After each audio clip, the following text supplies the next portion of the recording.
We're happy to have back on Ray's Talk Show the co-host of the critically acclaimed and award-winning In the Thick podcast and the founder of LatinoRebels.com, Julio Ricardo Varela. Julio, welcome back. What's up, man? How you guys doing? What's happening? Doing good, man. You know, I was thinking about this morning. I said, what is my favorite alias for Julio? Of course, there's Julito. Everyone knows. Very endearing, very Puerto Rican. Yeah. There's the one that's slightly deprecating and has a very sports tinge to it, the Bronx Judas. I'm proud of that one. Yes, heard of that one once or twice. You may even know the person that coined it. But I like to think of you as my best friend, Julio, that I've never met in person. Hopefully one day you'll be off that list. Yeah, I met your brother. I've met your brother before I met you. Oh, you guys have a bromance. I know. I see you guys on Twitter going back and forth. You have so much Twitter chemistry. It's wonderful. I must say I'm a bit jealous of that. Yeah, he's way better looking and just much nicer. I'm just. There's no question about it. I always tell people, I say, wow, to be a thinner, more charming, hazel-eyed version of me. That must be nice. Yeah, that must be really freaking nice. He's living the dream. He is living the dream. There's no question. Shout out to his son. He just had a son, Julio. Classic, one of the best names in the world. His name is Joaquin, who is one of our great grandfather. Oh, nice. Robinson Clemente Collazo. What a name! I mean, what a damn. If that kid's not playing baseball, shame on you guys. There's no question about it. He's in the cages as we speak, and he's like 4 months old. Well, Julio, I'm glad. I hope you're enjoying your summer. And I wanted to have you on the show this week after I saw our mutual disdain, that we had the mutual disdain for a Washington Post article that came out earlier a few days ago entitled, I love the title, White, comma, and in the Minority. Yeah. Yeah. So, Julio, can you first share with our Ray's Talk Show audience kind of a thumbnail sketch, a summary of this piece that was written by Terrence McCoy this week? Yeah, it was a piece by Terrence McCoy, and I think McCoy, he's been writing about rural and urban America for the Washington Post for a couple of years now. And so I think he went to a place in Pennsylvania, right? He went Lebanon, Pennsylvania, Lebanon County, Central PA, which I know very well, which is basically right outside of the Harris. Fredericksburg, Pennsylvania, which is out in, it's in the state, and basically proceeds to write, I don't know, I called it when we wrote the editorial for Latino Rebels, we called it like a John Hughes teen angst film gone haywire, with deeply rooted xenophobia, with our two main stars, 20-year-old Heaven Engel and her 25-year-old boyfriend Vincent Haim, who seem to be lamenting that there's so many like Dominican and Puerto Rican workers in their factory, and it becomes this sort of white fear. It's incredible. I tried to read it. I read it several times, but then every time I read it more and more, I just got physically convulsed as a journalist, because it portrays these two characters because in the end, like, you are profiling someone, they're characters in your piece, no matter how you want to spin it as a reporter, like these like white tragic heroes who can't understand, like can't believe that they're like this minority in this like chicken plant factory in a town in Pennsylvania. God forbid, like once they leave the chicken town factory, I'm sure that they're the majority again. And it's just like this struggle for them, how hard it is. And I'm just sitting there going, it's just, and the way that McCoy portrays the Latino workers, they're never really humanized. They seem like these ghosts in this factory. They all speak Spanish and they're mysterious. And it's just, I don't know, it rubbed a lot of people the wrong way, and it really took a couple of days to really absorb why they published it. But man, it was like white tears 101, and there's so much about it. But I mean, I don't know if I did it any justice, because I don't know if I want to have to like just it's basically like two white kids who like lament that they're working in a chicken plant factory. Oh, woe is us. That's basically. So it's so interesting, Julio, because I thought the same thing. I actually wrote in my notes. It felt like a bad 80s movie, because we're so obsessed, particularly with the white female character, who's the person who actually works in the plant. and there's really no good reason to feel be so obsessed about her. There's nothing particularly interesting about her.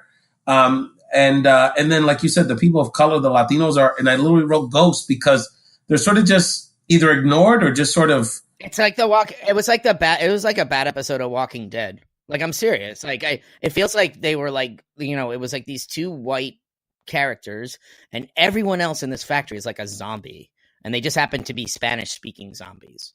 And it's like they can't figure it out. And it's just with McCoy, the way he frames it is the problem with the story. I don't know if you saw, Latino Rebels wrote this piece, but not that. But we did include his tweets of the next. Oh, I'm looking at them right now. Absolutely. No, let me read one to you, Julio, which particularly infuriated me. So this is the writer of the Washington Post, Terrence McCoy, one of his many tweets that you documented here as part of this chronicling this article. So this is Heaven now, the young white woman. She works from 3:20 until nearly 1 a.m. 5 days a week.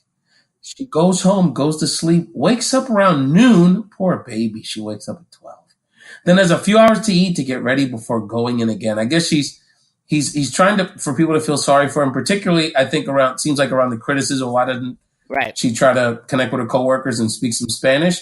And so first of all, the fact that so before we even get to the language part of it, this Washington Post reporter wants us to feel sorry for this white woman because she works 8 hours a day, 5 days a week. And by the way, she works for almost a living wage. It's not minimum wage she's working for. I think it was $13.20 an hour, which, coming out of high school, and someone that acknowledged she had no interest in education. She had no interest in improving herself. Anything about Bell & Evans, it's actually like a high-end chicken. This is not like Purdue. Like, this is like, this is like a place it's a company that's known for its really high-quality chicken. Because, that's all I know. But Julio, she works almost 8.5 hours a day. I don't even know what an 8-hour workday is, Ray.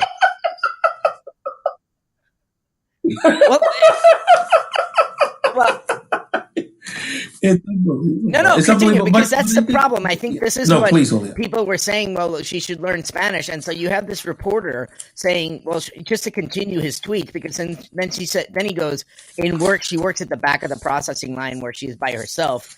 That means there are very few opportunities to practice, even if she wanted to. Okay, put on Duolingo or listen it to you on your phone.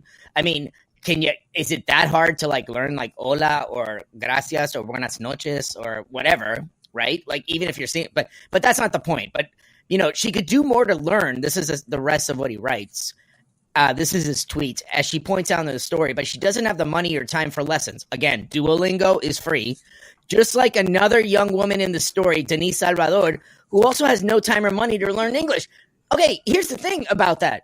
Denise Salvador is mentioned maybe in 2 sentences in this 1,000. I don't even know how many words he wrote, but it's featured. It's prominent.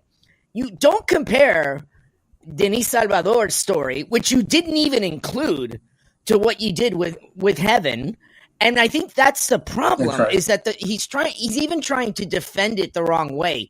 Does not understand why this piece was so problematic to begin with.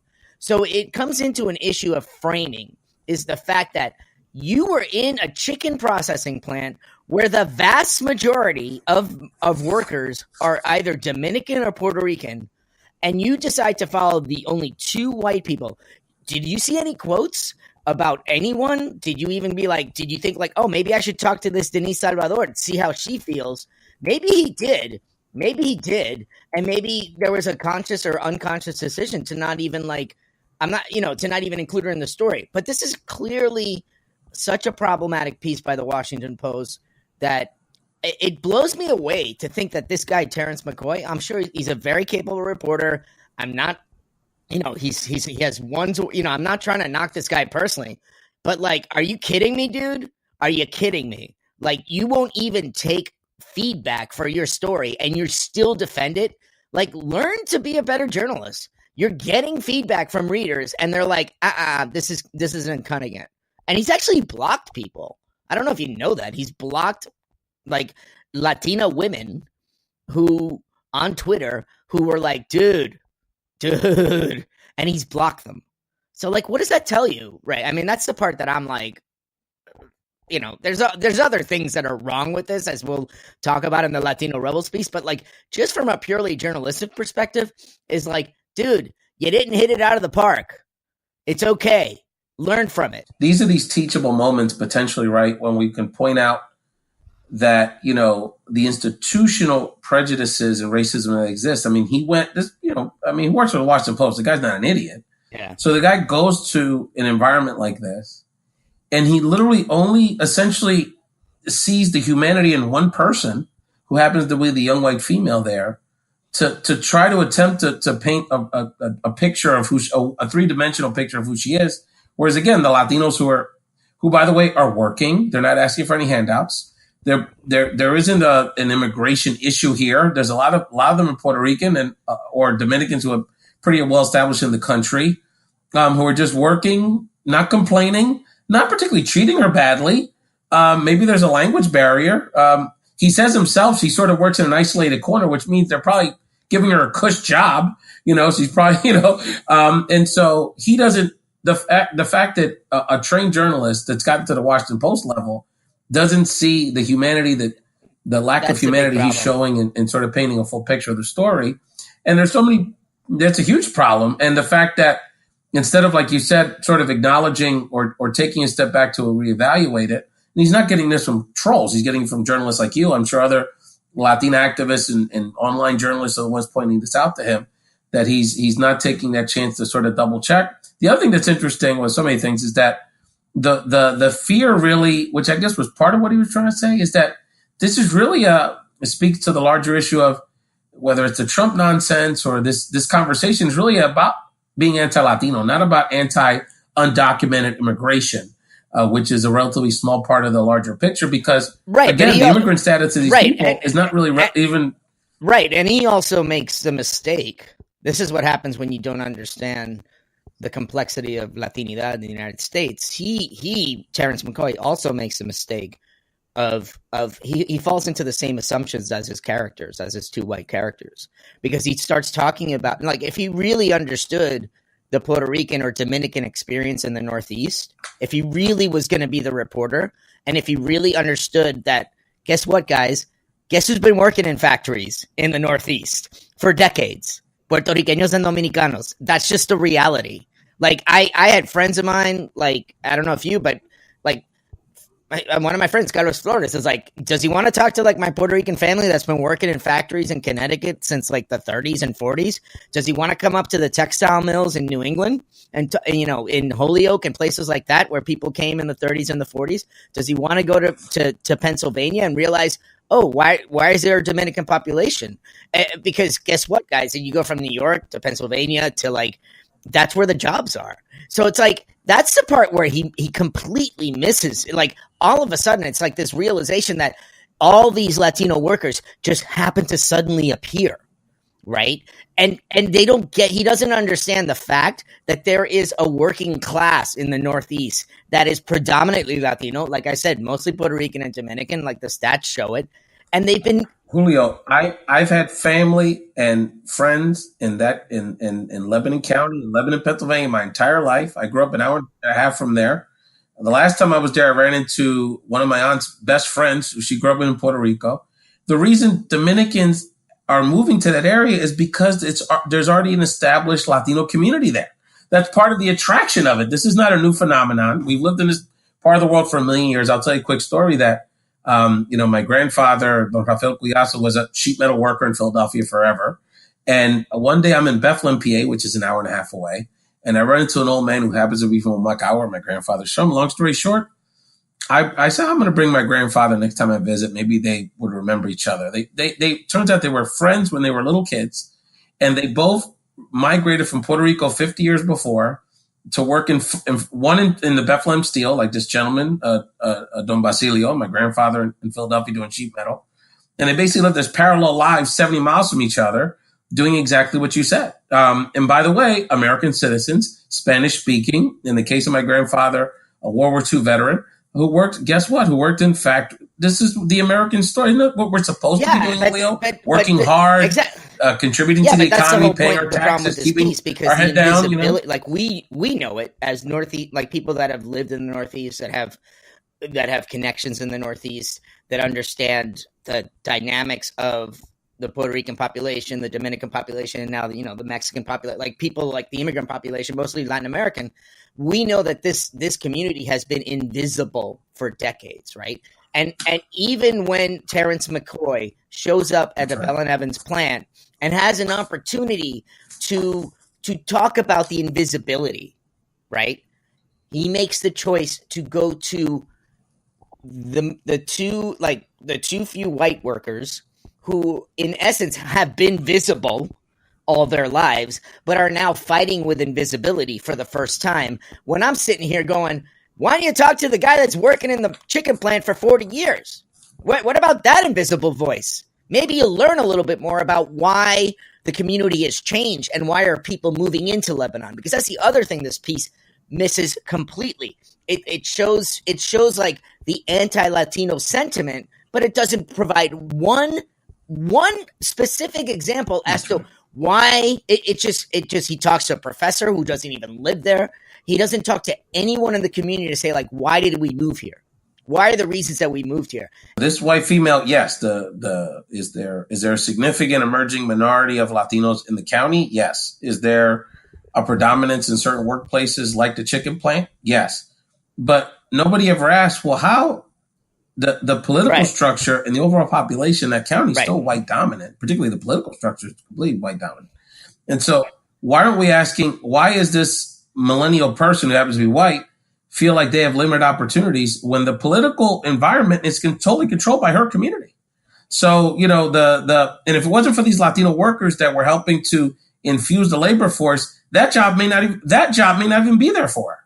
That's my whole point. It's like Terrence McCoy, it's almost like I'm going to look at he makes whether it's conscious or subconscious, whether it was his editors or not. I wasn't in the room planning this story, but he never got, there wasn't anyone in the room to be like, dude, is this the way you want to go? Or maybe there was, and they said, we don't want to go that way. Now, that's a bigger issue because in the end, like what we say in the Latino Rebels piece that we wrote, we write it as a group editorial, and we showed examples of all the language that McCoy uses, and the idea is that everything that McCoy does to present the Latinos in the piece becomes they're foreigners, they're different, they're ghosts, they're zombies, they don't have a humanity, they're seen as the problem. I mean, granted, the one thing I will give him is like, yes, he does show like there is racism towards these Latino workers, but you never ever see that voice of the Latino worker saying, yeah, no, this is the way I feel, and I work with whatever. But what makes it so dangerous is that it puts the onus on it makes people like Engel and, Heaven and her boyfriend the victims, right? And they're not the victims, right? And that's what we wrote at the end of the piece is, right. The piece makes it sound like the real victims are Heaven Engel and Benson Heim. When in fact, when you don't give Latino families and workers the opportunity to speak out in this piece or feature them as prominently, that's the thing. I could easily have been like, hey, if the Washington Post said like, we're going to focus on Heaven Engel and Benson Heim on Monday. And guess what? We're going to talk to Denise Salvador and we're going to do the same. We're going to dedicate the same amount of copy and prominence the next day and tell her story. Then I would be like, okay, now at least you're giving me something that's going to at least understand why you're trying to present a fuller picture. But in essence, what happens is that the Latinos are seen as foreign. They're seen as the problem. They're seen as a threat. He puts them in this like Latinos are all immigrants and undocumented, like that, the typical trope that he doesn't even challenge. And who feels the brunt of this when people read it, right? It's the Latino families who don't have the voice, right? So they're invisible in the chicken plants. They're invisible in the Washington Post. And they're invisible, and it's not that big of a stretch to go logically to be like, and they're invisible in zero tolerance policies. And that's the problem. That is the biggest problem with this piece, is that they're allowing for this type of white fear to be accepted. to be like, hey, it's okay. They're afraid. They're struggling. You need to be more. And even worse, Julio, if you read, and I know you have, but when people read the article closely, and they should definitely check out the Latino Rebels editorial about it, but read the full article in the Washington Post, because it actually also does sort of lead her down the road of justifying just prejudice. And she even talks about, well, I never didn't like Spanish people before, but now I don't know, you're absolutely right. It's sort of breeding this intolerance, which even if Terrence, right. And it's also the whole mischaracterization, of Puerto Ricans. Like, that's another big issue in this piece where, like, the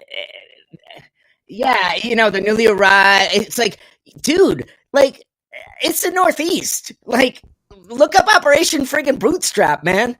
Where'd you think the cheap labor came in the 30s and the 40s? Why do you think there's so many Puerto Rican families that have, are second, third, fourth generation up here in the tri-state area, in New England? There's a reason, man. So don't tell me that, like, and the whole Spanish thing is like, come on, man.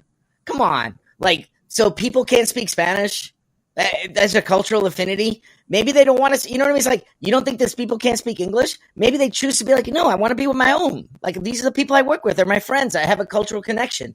Why can't people, it's not like they're not doing the work. You know what I mean? You don't need to know English to work at Bell and Evans. You're doing the job. So there's so many, like, simplistic takes on McCoy. I mean, I would love to talk to him. I don't think he'll ever talk to me, but I would. I welcome it. I welcome it because what he needs an editor who understands, like, why this piece was problematic. Because what I understand to be, and this is where I know there's friends of mine at the Post. They can't say anything because they work for the Post, but there's plenty of, like, Latino journalists, POC journalists, both inside the Post and outside the Post, who are like, dude, what the hell? Like, this is a problem. Like, who allowed this piece to be published? This is irresponsible. And they're not, and those voices aren't being listened to either. And that's why when I posted it with the National Association of Hispanic Journalists, and I'd be like, hey guys, do you want to have a serious discussion with the editor of the Washington Post as to why this piece is problematic and why it doesn't humanize it's this invisibility, and there's a bigger issue here. And what bothers me the most, Ray, is that someone like Terrence McCoy and his editors don't see the problem. That's the problem, dude. They think it's about, like, oh, she's got to learn Spanish. I'm like, I tweeted this to Terrence McCoy, and I said, dude, it's the way you framed it. If you think this is about speaking Spanish, then you have some serious learning to do as a journalist. And you shouldn't be blocking people who understand this. And that's a problem, because that speaks to an issue of, like, journalistic arrogance, like, I'm better than you-ism. And that, to me, is like, if you're the Washington Post, man, you better, like, you gotta, like, listen hard to the backlash that you got from this and learn from it. That's right. And the art and the title, Julio, says it all. White, comma, and in the minority. I mean, if it's not a bad 80s horror movie, I don't know what it is. You're listening to Julio Ricardo Varela, my main man on here on Ray's Talk Show. Of course, the co-host, you know him for so many things, but the co-host of the In the Thick podcast, which is so acclaimed. And I'm so happy for Maria and your leadership, taking particularly the voices of Latinos in the podcast space to the next level, Julio. And of course, the founder of LatinoRebels.com. The other thing quickly I wanted to get to, Julio, another piece another issue that you're covering extensively with all your different hats. You recently on LatinoRebels.com republished an article by Centro de Periodismo Investigativo, CPI from the island. They're doing some great journalism work in Puerto Rico. Puerto Rico's Fiscal Control Board, a parallel government full of lawyers and consultants. So can you share with us a little bit about this? Because this oversight committee is spending a whole lot of money, as much as $80 million so far, and it's a bit unclear what they're spending it on. Yeah, it's crazy. It's crazy. Okay, first of all, shout out to all the people at CPI, Centro Periodismo Investigativo, Carla Minet, Maya Sosa, Laura Moscoso, all the people who are listening to this. Latino Rebels has been working with the CPI since 2013. So we've been publishing their work. We've actually created some English versions for them in the past through Latino USA and Latino Rebels. So we have a very deep relationship with them. So the latest story that just dropped on August 2nd by Luis Valentin Ortiz, and it's both in Spanish and English, really gets into how much money the Fiscal Control Board, La Junta Fiscal, which is part of the PROMESA bill, how much money it's spending on consultants and lawyers to I don't know what they're doing. But I'm just going to read a couple of things from this because it's just mind-boggling. Okay, here's from the story. Okay, first of all, Martin Bienenstock, who's with I don't know where he's from. He's from the ProSaker Rose, which is he's a well-known lawyer in corporate restructuring. He's dedicated more than 1,500 hours to the Puerto Ricans' bankruptcy. 1,500 hours, and has billed $1.3 million for 1 year period. Just him alone. He was contacted by the CPI, Ray, for a comment. Didn't want to talk, right? Couple other things. And I'm reading from the story, more than 200 lawyers, consultants, and other contractors make up the workforce of the entity imposed by the federal government through the PROMESA law, according to contracts and billing examined by the CPI. To date, Puerto Rican taxpayers have paid at least $80 million in expenses related to the board, and the entity's budget for this fiscal year in 2019 would add more than $60 million to that bill. So we're already talking about $140 million. It's going to continue to that's all Puerto Rico's public money. And you really need to look at this. It breaks down all the costs. It breaks down the history of how this board gets the job, does its work. Can I just toss some of these salaries? Because this is I don't think people know that Natalie Jaresco, who's the executive director of she's not even part of the board. She's the executive director who does the board's business, right? She makes $625,000 annually in Puerto Rico. She gets transportation. Okay, imagine, you know how much, when you're making $625,000 in Puerto Rico, you're living large.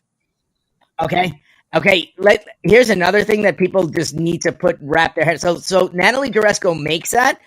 I don't even think, okay, you know how much Puerto Ricans make, and it's in this, I'm actually looking at it at the story, where there's a stat here that blows me away about how much Puerto Ricans make. Okay, here it is, ready? So Natalie Jaresco makes $625,000 a year, okay? The hourly rates for most of the professionals that are hired by the board to do their business, the hourly rate is $700 an hour. That's the average, right? Okay. The average weekly salary for a Puerto Rican worker is $500 a week. Think about that. $500 a week is the average salary for a Puerto Rican worker on the island. And you have professionals who are vast majority not based in the United States. I mean, not based in Puerto Rico. They're outside. They're mostly, New Yorkers, they're mainlanders. They're not even Puerto Rican. They're charging $700 an hour, man. And just to remind people, and correct if I'm wrong, Julio, the whole purpose of this board, and this PROMESA board was created well before Hurricane Maria in response to the fiscal crisis. The purpose of this board is to assist. The premise is that Puerto Ricans can't get their economic act together, their fiscal act together. So we have to bring in experts to help Puerto Ricans become fiscally responsible. They're blowing well past their projected expenses, and there's no evidence that they're being helpful to either negotiate or to make any significant inroads in the debt. And the crazy thing is that the Puerto Rican government's doing the same thing.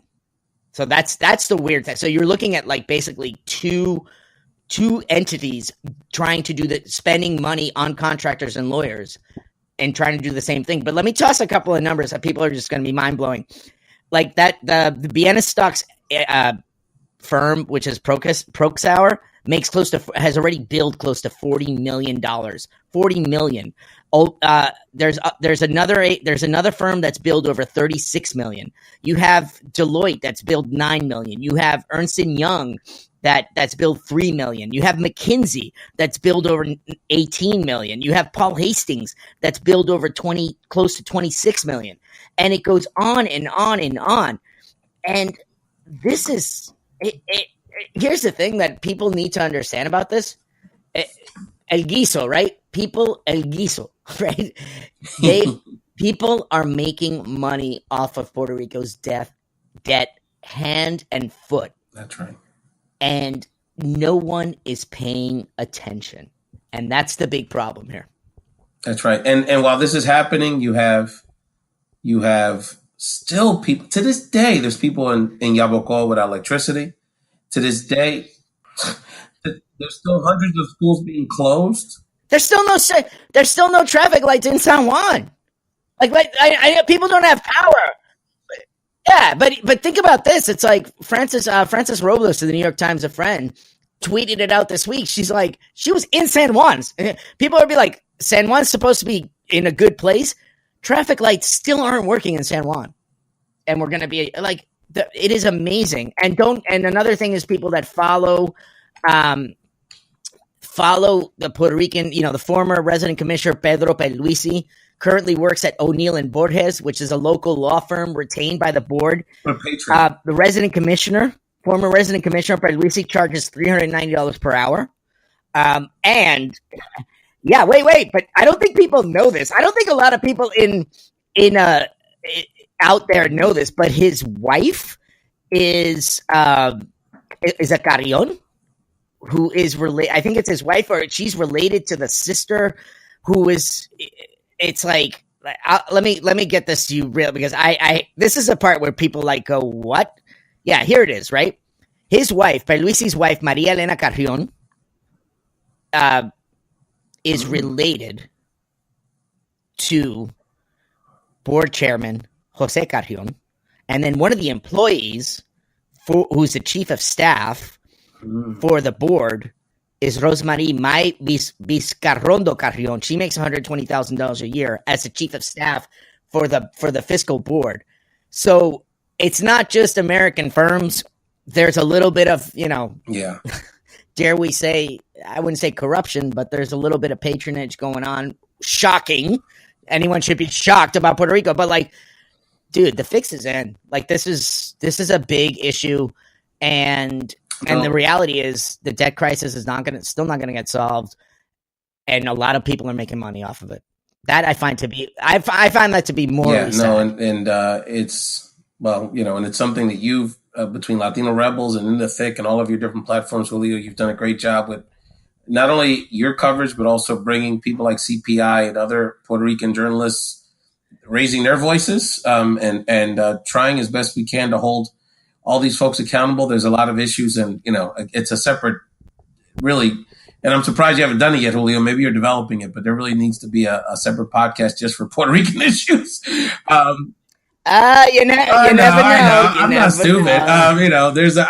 I just want to help give feedback. You and Patricia Guadalupe and there's others that should take the lead. I appreciate the pitch. I appreciate the pitch. But the good thing that's come out of this, one of the very few good things that's come out of this hurricane, the aftermath, is that Puerto Ricans on the mainland, I think, are taking more responsibility for our island and raising these questions around, the impact of colonialism on their personal lives, how they ended up on the mainland, how more families coming here, the conditions of our family on the island, the issues on the island. So we're going to continue to monitor it. Julio, anything else you wanted to share with our Race Talk Show listeners?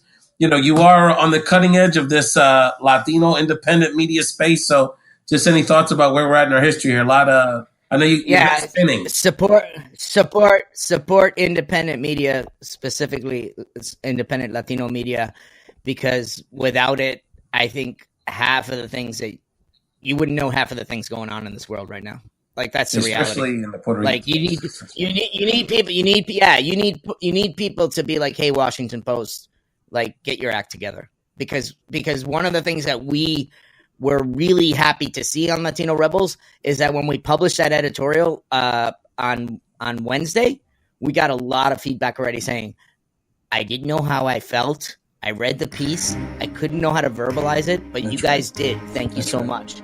And I think we have to just keep propping people up and, keep the eye on the prize and, subscribe to In the Thick, follow Latino Rebels, listen to Latino USA with Mariano Hosa. I can go on and support on. Support Futuro Media, support Latino Rebels. There's lots of ways to support. Yeah, not non-profit independent media.